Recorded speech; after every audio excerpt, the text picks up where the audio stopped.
Bring in Art Laffer. He's a former Reagan economist, of course. Art, you're on the phone. Thanks for joining us. It's my pleasure, Stuart. Well, look, you just heard that latest information. I did.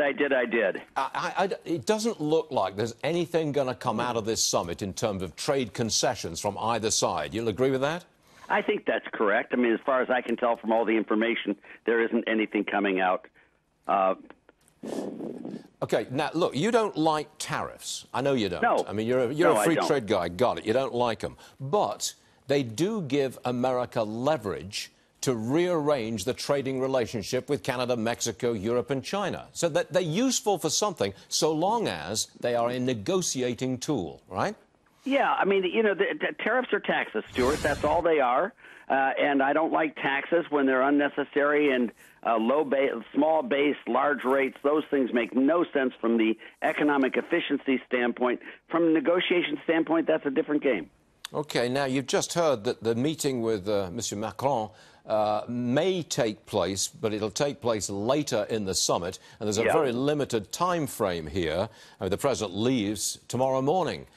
Again, this is kind of unexpected. It looks like a really hostile environment the president's walking into.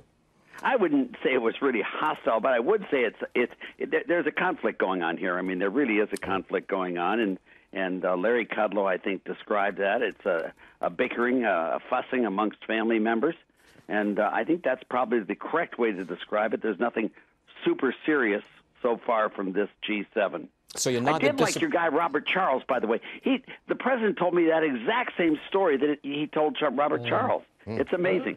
About the one with Margaret Thatcher in the corner being lectured by Mr. I got a slightly different version. In fact, I recorded the president saying that, and I had dinner with Thatcher, and I played the recording to her, and she started crying afterwards. It was, you know, she said, well, we girls know when boys will be boys.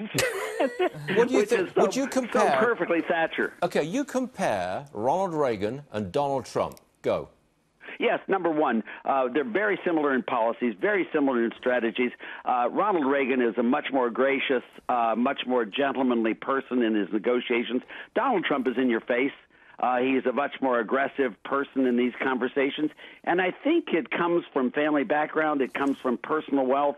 Ronald Reagan was not really wealthy, and he hung out with a lot of people who were very major industrialists. And Donald Trump is the industrialist.